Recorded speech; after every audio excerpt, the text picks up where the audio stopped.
he stayed all the way to the end. You know what I mean? He had the endurance and the fire, the passion, and the values. And so when I thought, I was like, man, he would be a great person to be involved in this project, because he doesn't have fear as well. This guy's fearless. You know what I mean? Like, he'll walk wherever, and that's what I took from him. And so I knew that him going to a community in Rio, just as he had been to communities all throughout the United States, particularly in Los Angeles, it wouldn't intimidate him. He wouldn't carry the frequency of fear. You know, he's literally there to serve, and that's his what he embodies, the energy. So people pick up on that very, very quickly with him.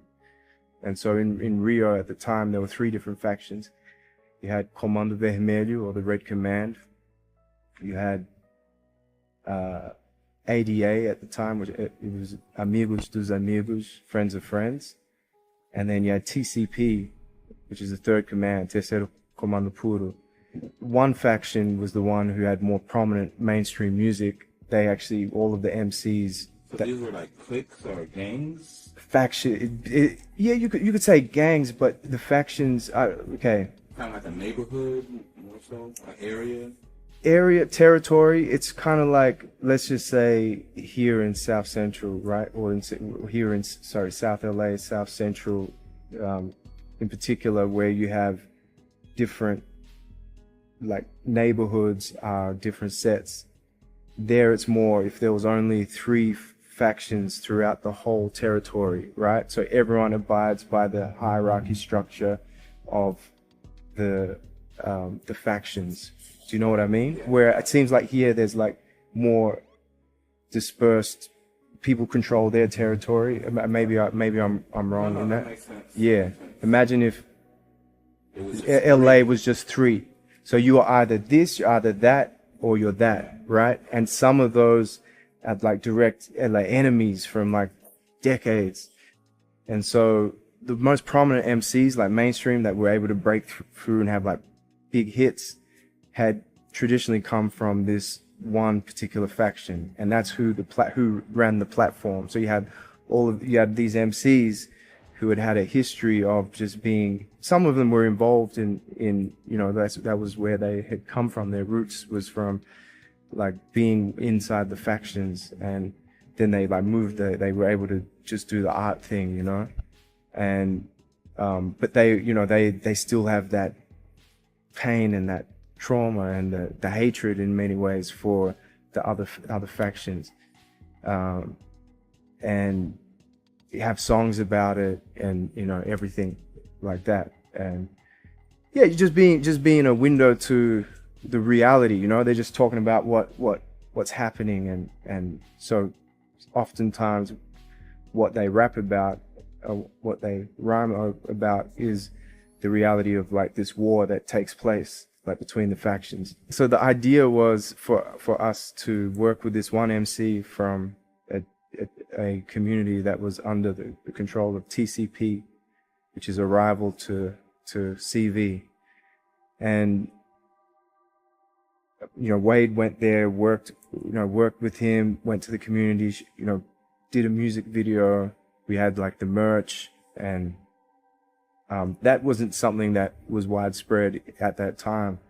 That we, you know, within the funk community, was there weren't many brands, you know, that the MCs had. So this was like a somewhat of a first. It was like we hadn't. There wasn't, you know, there weren't MCs that were pushing their own kind of brand message at that point, and merch in particular. And so what Wade did was he went over there, as he does, offered, is it okay if he's there? Or, oh yeah. He offered you know, himself to you know, connect with people first and foremost within the communities, help, you know, shoot music videos, content that they could use, share the message of unity. And then we got this one MC to go onto this platform And it was a big deal because you had these two rival factions. But the way that things unfolded, it was actually like a really powerful moment between like this legendary MC from one faction and this young up and coming MC from the younger generation, where they were like just together. Like it was candid as well, it wasn't planned, but there was a lot of emotion in the air, and they like came together. And like the guy who really runs, his name's MC Sijinho, right? One of the legendary MCs in Rio de Janeiro.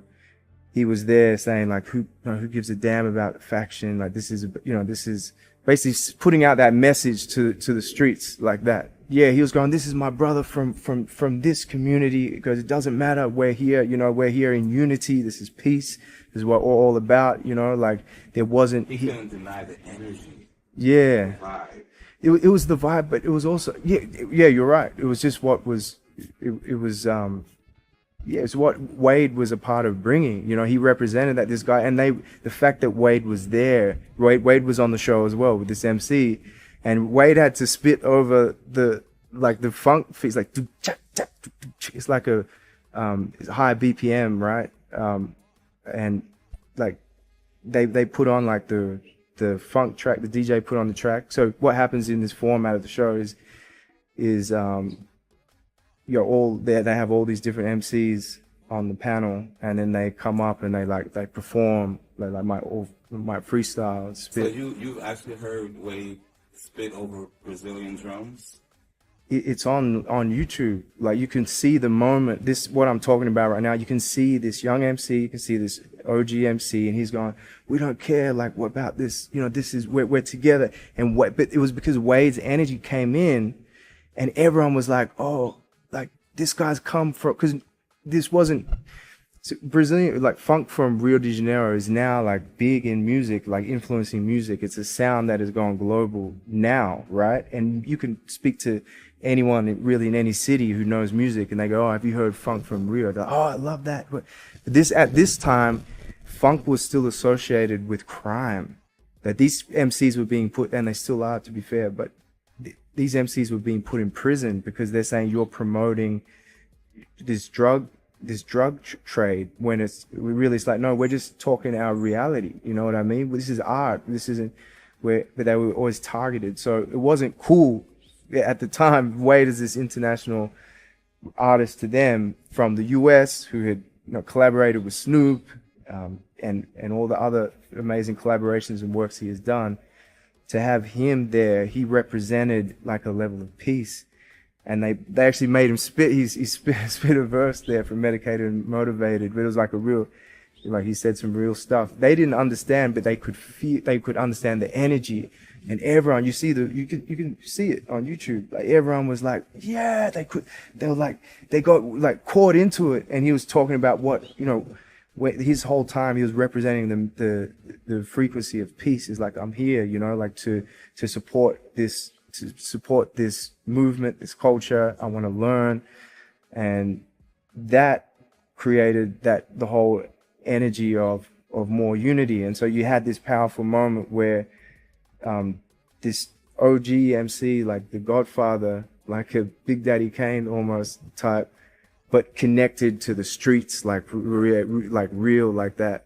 And then this other young MC from a rival faction, affiliation or community, usually the things are supposed to be tense, you know what I mean? That usually there's a hatred, but they were all about peace and unity. And that went, the video, the song that Wade had recorded and the music video, like that went viral, that throughout the communities, and like everyone knew on the streets, the grassroots level, they all referenced that as a moment. And that set a precedent, not just for the message of unity, but also you started to see after that more MCs were bringing out their own brands. They were like, oh, okay, so I can now create my merch and I'll have this as part of my thing. There was more of an entrepreneurial spirit, that hustle, that James Wade hustle, that became something that I could see